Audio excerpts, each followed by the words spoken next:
Morning. Good morning. I'm Lynn. And I'm Arnie. And welcome to another day at Ewetopia Farms. Smile. That's better. So today, like all days on our farm, we don't really have a scripted show. We go through the barn and talk about what is happening each day. But I am going to focus on talking about housing rams and having quite a few rams, and why that might be a benefit to you and your farm. So we'll start with some barn repairs, then we'll show you the bottle babies, and we had to bring some ewes and lambs over, and finally we feed the rams some hay. So let's get started.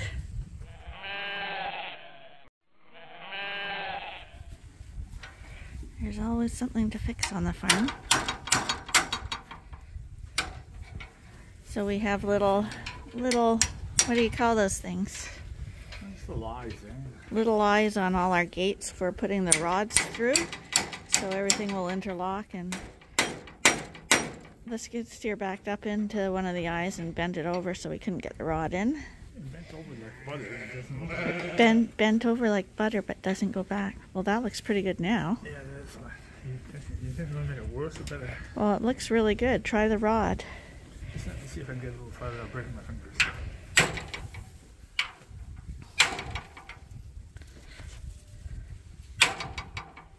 Pie work. Here's the test.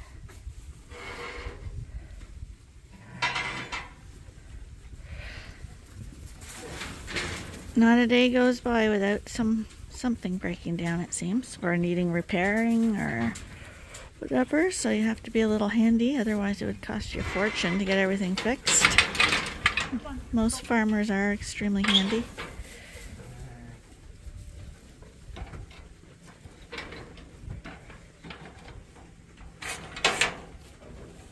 It should be a little bigger. We'll see if it fits. It's a little tight, eh? Really? It looked nice and round. Not quite there yet. So we're doing chores in what we call the old Heifer Barn first, and this is where our Suffolk breeding groups are. Now it's one breeding group. This is where we pulled Quincy and Hilton out, and we've got Handsome in here as a cleanup. All is quiet in here. We haven't seen him doing anything yet, which is a good sign because Handsome's an aggressive breeder, or was in the past. He's right here, and if he's not breeding, it means today no one's cycling, because he would be bound to notice it, because he's keen.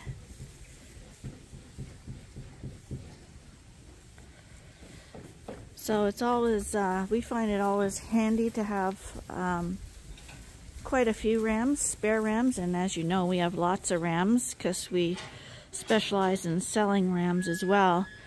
But it's always handy to have a ram related to someone you're breeding with, so that you can pull the first ram out and send in a second one just for the last cycle, to make sure that everyone's caught. And if it's the same bloodlines, the ram that you use, then you don't have to rescan the ewes and wonder if there's going to be inbreeding or anything. So we usually, from our very best rams, we always try to keep a son back for that purpose, and in case we ever lose the dad, we have a backup on a line that we really like. So that's why we like to have multiple rams. Another thing we like about multiple rams is that they keep each other company. A lot of people who buy rams will have just one ram and a few ewes. And the problem with that is when you're not in breeding season, people will tend to put him in a pen away in a barn, or they'll stick him in a field by himself, and these are flock animals. They don't do well on their own, and they really need a buddy. And people could leave the ram in with the ewes all year round, but then you have the chance of having random lambs at any time of the year. If you're okay with that, then that's fine. But if you don't want that to happen, I always advise having a couple of rams so that they have buddies. I always say 2's a pair, but 3's a flock.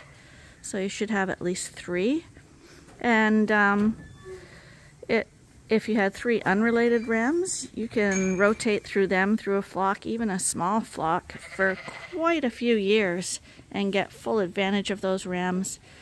And they'll be happy rams too when they're not in the breeding season because they'll have a friend. But if you don't want to keep all rams, you could always keep your breeding ram, and inevitably there's that favorite little ram lamb you have born each year. I always tell people to pick 2 of their favorite little boys and turn them into wethers, which means to neuter them. And that way you have 2 sheep that really serve no purpose except that they will keep your ram company. And keeping a ram company, it makes them feel more comfortable because they're flock animals. But along with the comfort, it contributes to him being a more well-mannered ram. A ram who's on his own is going to be bored, he's going to be scared, lonely, and often that will turn into aggression because he's frustrated. And if he has a wether buddy, then he's got a pal he can hang out with. So I highly recommend that.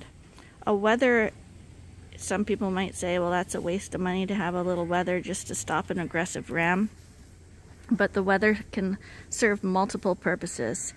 Not only is he a buddy for the ram, but if you get a sick ewe or something and you want to isolate her, again, if you pull a ewe out and put her in isolation and you're treating her, she's going to fret and not recover as quickly as if she had a buddy.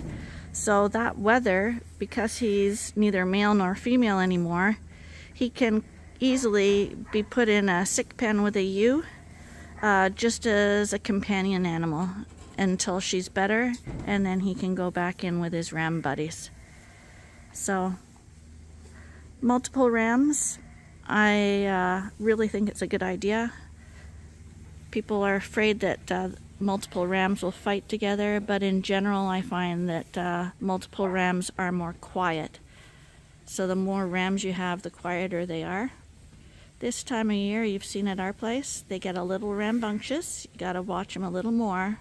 They play hard, but to me the rams are my favorite part of the flocks. We're supposed to be having a lammy soon. Are you gonna get to it? Hi, Peanut.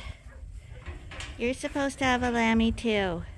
Yes, you're taking your time, I see that. Yeah, we can see your nails. They do need a little bit of a trimming, but you're okay.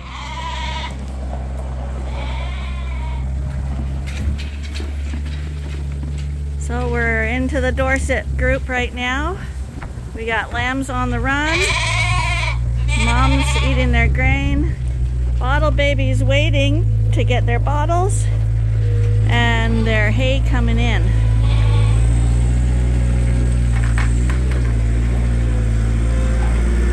This barn eats a whole bale of hay every day. Oftentimes you'll see on a wrap bale a little bit of mold on the outside like that. I don't know why it forms on the outside, but he'll just peel that off and inside it will all be nice. Hopefully. Occasionally you get a bale where it goes all the way through and then you have to take it out. But that looks like a good bale, so. Okay, so I put the bottles in, climbed over the gate, and turned around, and it looks like they're all on, all by themselves. We had a couple of slow learners in here, but it looks like they've picked up the pace and gotten in with the flow. So they're all drinking on their own, which is real easy now, so I can just plop the bottle in and head out and do my chores and pick the bottles up when I'm done chores. So it's really not a big deal. Hi guys! And Arnie said number 3 hasn't been running in the feeder lately. She's getting too big to fit through those slanted bars. We have slanted bars because it deters the lambs from jumping in a little more. If they were straight up and down or sideways, the lambs have an easier way to get in. But that just slight angle is really hard to jump through. So now that she's got a little bit of weight on her, she's apparently not getting through, so that's good. We don't want sheep in the feeders. We're in with the ram lambs now. Arnie just added the limestone, and they're gonna get fed. So, since we're talking about rams,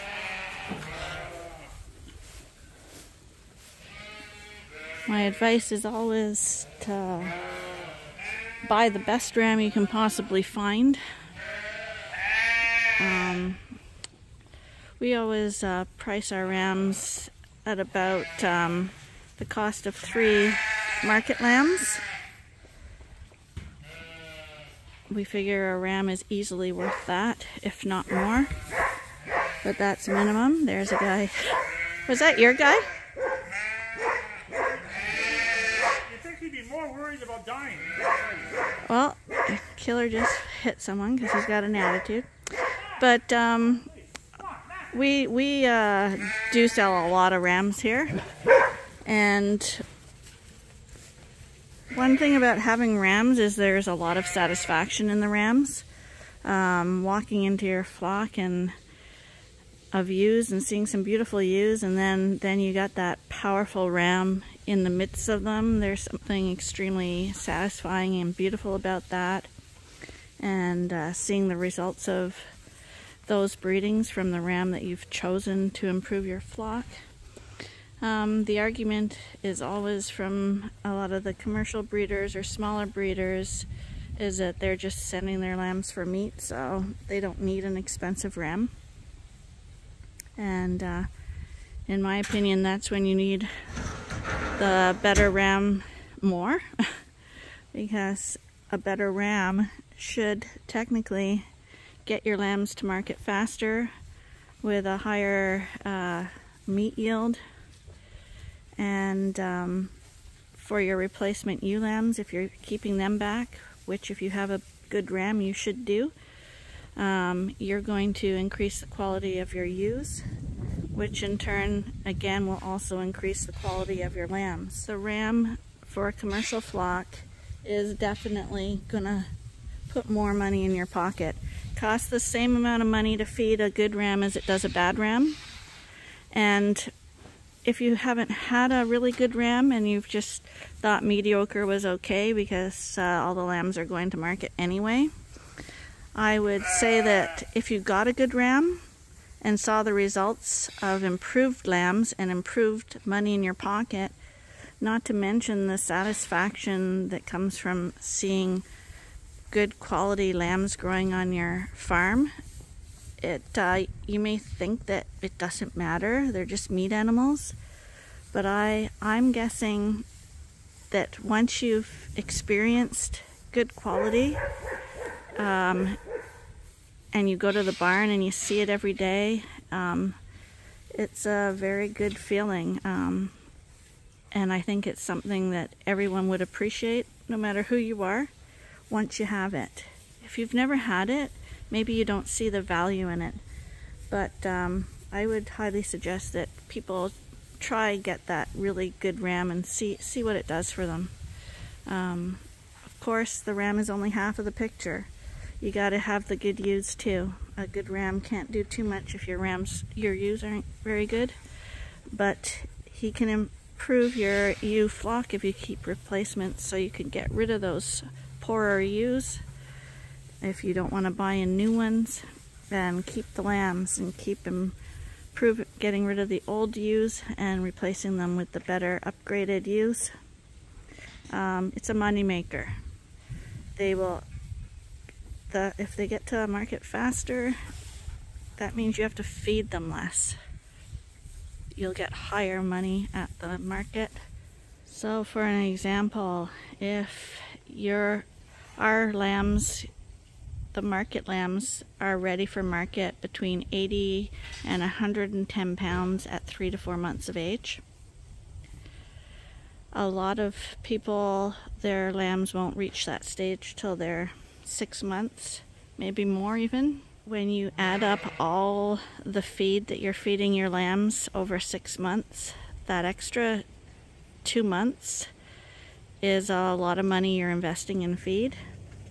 Not to mention, the older the lambs get, the more susceptible they are to diarrheas, parasites, entrapment, dying. So the sooner you get them out, the sooner you get money. Since it's a sunny day, we're gonna move this little group of lambs over to the barn. It's been raining for 4 or 5 days now, but we've got 8 days of sunshine coming. Come on, you guys. Younger groups are usually a little harder to move, so we'll take our time with these guys. Max, come here. Max, come here. Behind them, please. Max!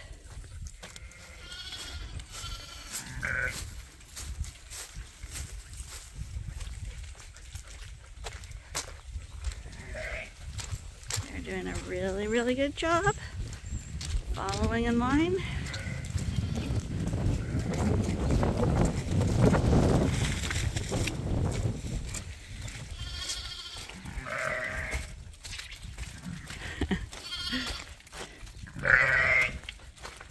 Good sheepies. You guys are doing a great job. Max.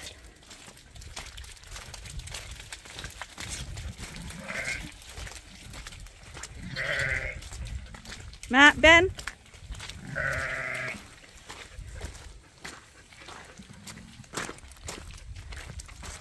Ben, Max, Max. Good dogs, good dogs.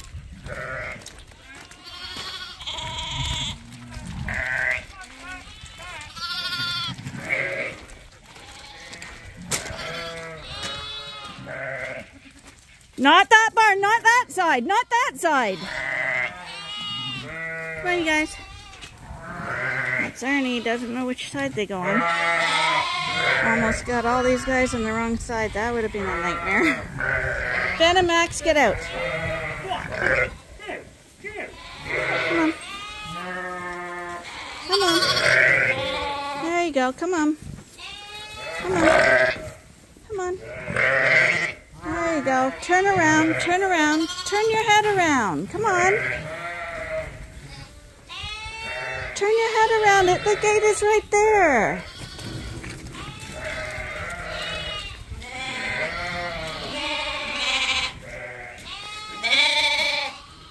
Oh, sheep.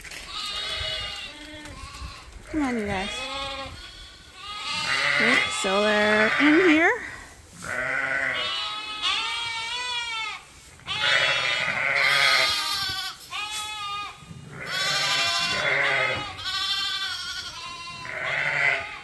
And in an hour, they'll have it all sorted out.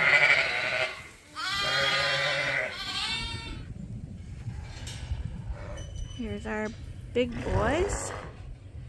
And this little guy, this little Dorset at the front, he's almost a year old. These are the rams that aren't in breeding groups. Oh, this is Felon that we just removed. But it's also a very satisfying feeling when people come over and see your rams, and when they walk in the pen, the response is, wow. Like, that should be the response on every farm. Every farm should have a wow factor. I think you'll enjoy your job way more if you have that. And of course, the rams are my favorite by far. How can you not love the rams? So I think a happy ram is gonna produce a happy farmer. because he's not going to cause you any grief by hitting you and stuff. And to avoid that, I think you do need a group. You don't need a group the size of ours. This is extreme. But we are selling rams, so that's why we have so many.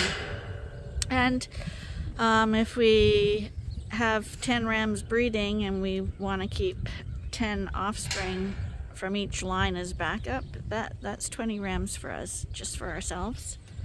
And then we have all the ones that we want to sell. And the 2 new ones are right here. One of them's been fighting, I can see by the blood on the top of his head. Not this one, this is Quincy, so it was Hilton. But they seem to be getting along now. Now we can look at the testicle sizes compared to ours. It's much warmer, nice day today, and still these rams are way below the testicle size of our rams. Like, not even close. I don't know what happened there. Nobody seems to know. And apparently they're acceptable, but we would prefer much better than that. So we'll be looking heavily at their lambs, hoping that it doesn't pass on. And we will definitely be selecting some well-endowed males off of those guys, because we do want those bloodlines in here. But we're striving for the best of the best. So they've definitely got the capacity and the muscling that we're looking for, and the new genetics, good legs, testicle size, as long as they're working, isn't a big deal, but it's something that we would improve. So Arnie's in here with a bale of hay for these guys. Because it rained the last 4 or 5 days, the fields are mucky, and mucky fields create limping sheep. Gladiator's still limping this morning. We won't be treating him today because we treated him yesterday. But if he's still limping tomorrow, he will get a second dose of antibiotics. But the wet ground does that. So for now, they're going to be fed in their paddock. And because we've got 8 days of sunshine and really nice weather coming in, it's like an Indian summer, this will all dry up and they'll all go back out to the pasture. The new rams have to learn about life here now. They've never been in with our group before because they were in quarantine when they arrived, and then they went into breeding groups from there. So they got to learn about our dogs and the other rams, and hopefully then they'll settle in real nicely and become just like one of the group. So we did manage to get some copper tox on Glad's foot, so hopefully that'll help dry it up, and we'll treat him again tomorrow with antibiotics. But for now, I think we're going to call that a day. Thank you for watching, and I hope you'll join us again tomorrow for the next episode at Ewetopia Farms. Bye for now.